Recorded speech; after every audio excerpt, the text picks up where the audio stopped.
In this video, I'm going to show you how to make this invisible header over a hero until you scroll, at which point it becomes lit up and you can see your drop downs because they are also visible. So pitter patter, let's get at her. Okay, so here we are with just a normal old header. We have a single header.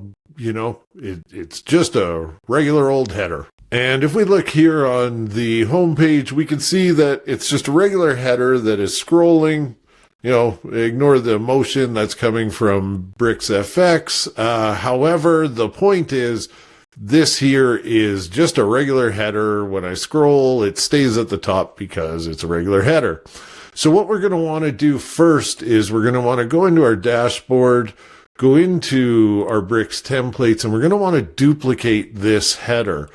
The reason is that you sort of need a specific header for this because truthfully, you're not going to want to have an invisible header on every page, unless you do, at which point you don't need to do this copy. But I like to create a header home copy. And to be very honest, the navigation I would sometimes make as either a template and include it. But for the most part, once you have your navigation, this is pretty easy to do. So we're just going to go in and we're going to edit this home version, okay? And what I'm going to do here for this home version is I'm going to change the background color, okay? And what I'll do is I'll come in and I'll make it say orange. And the reason for that is that I want to be able to see if it's loading in the proper header. And here, if I refresh this, we'll see that it's still got the blue header. And in fact, if I go to another page, let me just go in here and I will go under my pages and I'll open up another page. We'll view this and we'll see that's blue also. That's blue. So this isn't loading anywhere, right? Well, the reason is obvious. We need to create a condition. So the first thing we're going to do is add a condition, and we will say the front page, and we'll save that. And now if I refresh this other page, it is still blue. If I refresh the home page, boom, it's got orange, which shows me we have our conditions set up right. Now, as a little side note, I typically would actually make my other header, the one throughout the whole site, I would actually create this condition for front page, but I would exclude it just so I'm doubly covered so that they're not fighting each other. But for this example, this will work just fine. Okay, so now we can go ahead and close this sample page and we'll go back to our home page and let's refresh. So we now have that new header home and it's only showing on the home. That's great. So all we really have to do to make this work is to go into our header and we will select our section. We will choose the background. Let's unclick this class. In fact, we're going to have to remove this class because it's getting its value, or, it's right now it's setting the background as the rest of the site. So we'll remove it. And the only thing that was really on that we needed was we had padding of 1em top and bottom, and we'll go ahead and save that. And for our background, let's go ahead and just remove the background. Now we'll go back to the home page, we'll refresh, and we have no background color. But as you notice, it's still getting the white from that page, right?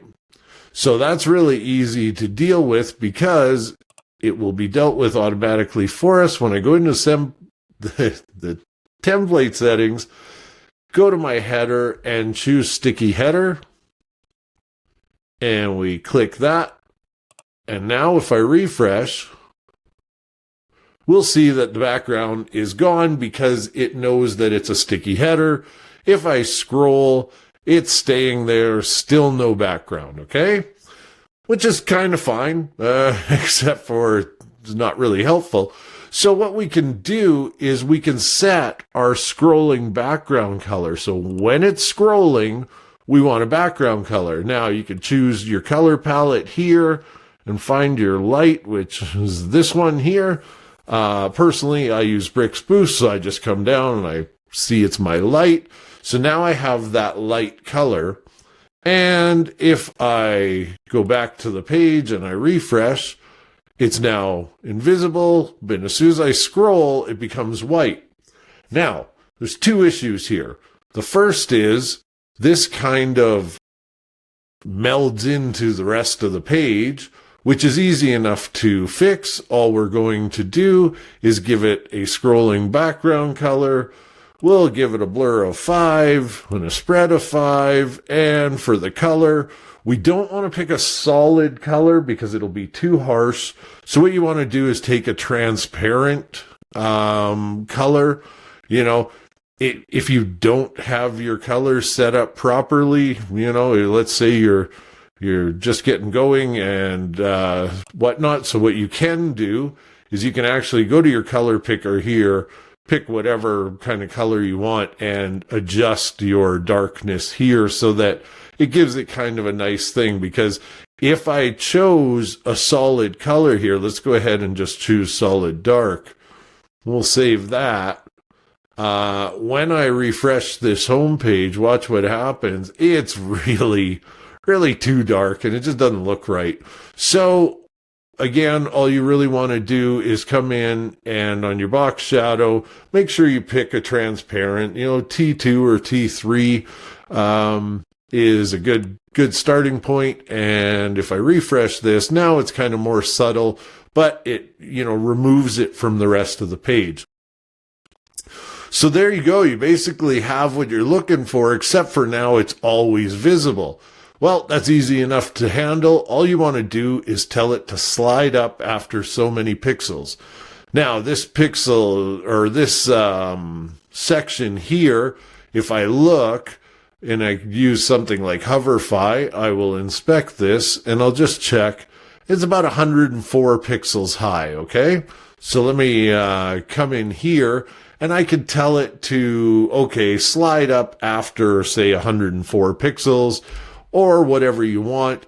You know, a lot of times what I will do is I will tell it to slide up after quite a lot higher, like maybe 500 pixels, depending on what my hero section is. And what that achieves is here, we'll come here and we'll refresh. And now you'll see that it kind of stays visible through the hero and disappears. If you don't want that, again, you could just kind of set it at whatever you want. I usually use about the same height. I just find that kind of looks the most normal. So when I have it, as I scroll past whatever it would be, there you go. Now, there's one thing I would like to point out here. And the reason that I showed that 104 pixels is this here is no longer centered. This text, this space here and the space here is totally different now because it slid this hero up 104 pixels, which means we have to push this area down 104 pixels. So easy enough to do. All we're going to do is come into whatever our container is, okay? And for our container, because this here has come down 104, it's laying over. For our container, all we're going to have to do is give it 104 pixel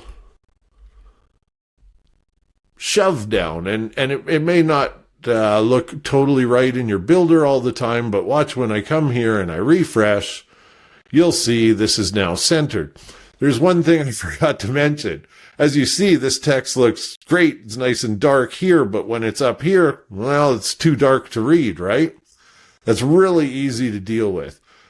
But this can screw a lot of people up. What you have to do is, for your section, you are going to set your typography. So let's say here, we're going to go into our typography. We'll set a color value of white. Okay. And now when I refresh that, it's white and all's good, right? Except for as soon as you scroll, it's gone. What do we do?